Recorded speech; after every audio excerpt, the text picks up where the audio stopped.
তৃণমূলের পর এবার কংগ্রেস থেকে মিমে যোগদান করলেন জেলা কংগ্রেসের সাধারণ সম্পাদক সন্তোষ কেশরী।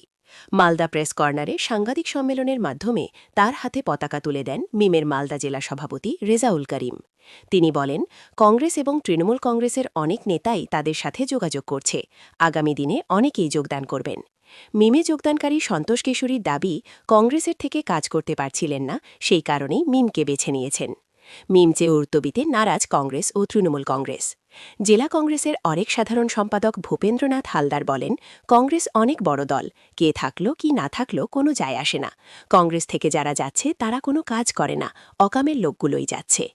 মিম বিজেপির বি টিম, বিজেপি হিন্দুত্বের ঠিকা নেবে, মিম মুসলিমের ঠিকা নেবে, এই রাজনীতি মালদাতে চলবে না, কটাক্ষ জেলা তৃণমূলের সহসভাপতি শুভময় বসুর।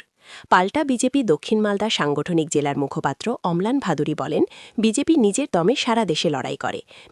কংগ্রেস দলটা হচ্ছে যে কাজ করবে সেই লিডার, সে কাজ করে না, তার কোনো যোগাযোগ নেই।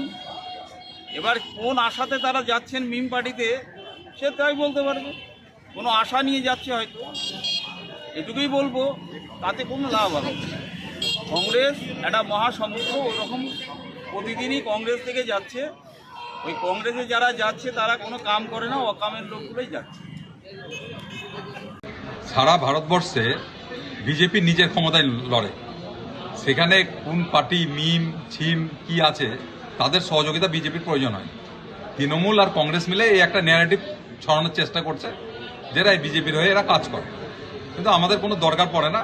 আসলে তৃণমূল নিজে ভয় পেয়ে গেছে যে সংখ্যালঘুদের ভাওতা দিয়ে তারা প্রতিবার ক্ষমতায় আসছে, সেই সংখ্যালঘু ভোট যদি এরা ভাগ করে দেয় তাহলে তাদের কি হবে, তারা ভয় পেয়ে গেছে।